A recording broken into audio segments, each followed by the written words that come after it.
Dallgë të mëdha që arritën deri në rreth 2 metra gjysmë lartësi, si edhe batica që shënoi nivel maksimal, shkaktuan përmbytje në disa zona të Orikumit.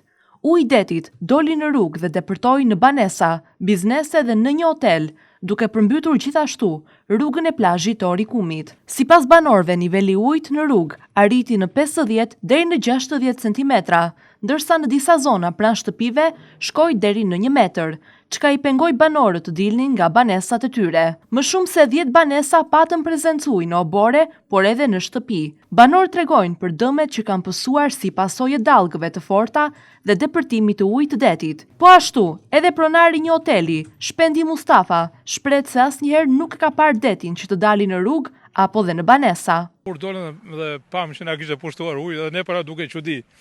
Se qa po bëj, se ne ka shumë se kishim parashikuar, po normalisht kur ka batica dhe këto batica shoqërohen me stuhira, ndodh dhe kjo. Sepse dallgët janë me ball dhe kur një dallgë shtyn ujin, normalisht gjen për të shfrytur dhe shfrytja ishte në asfalt në këto ambientet tona. Ishte në asfalt, po themi ne, ka qenë rreth një gjysmë metër këtu te dera ime. Dhe hynte nga e djatha dhe dilte nga e majta që zbrazën krahun tjetër në det.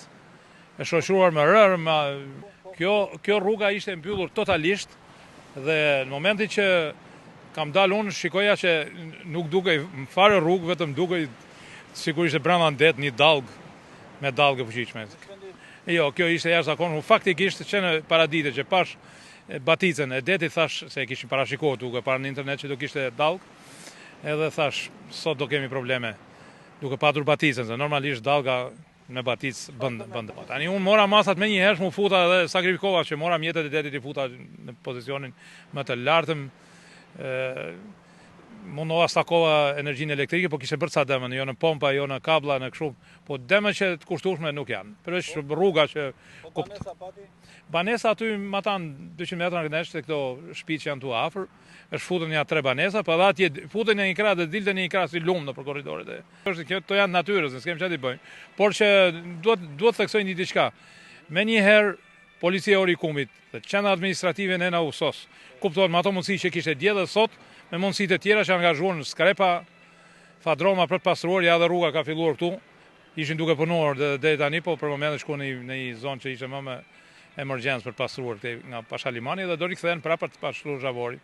Se zhavori në asfalt ka arritur edhe në 70 cm në pjesë ndryshme. Lajmëruam në Vlorë që 29-ën, erdhën policia, edhe kaq.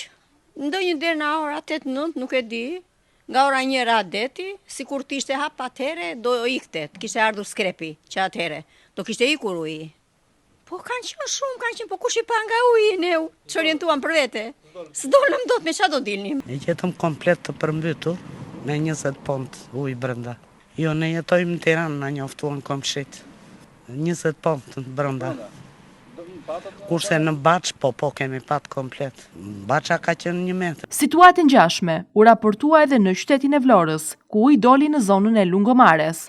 Probleme u shfaqën edhe në kishën e Shënmërisë, në ishullin e Zvërnecit, ku rritja e nivelit të lagunës së Nartës, si pasojë e baticës, çoi në përmbytjen e manastirit.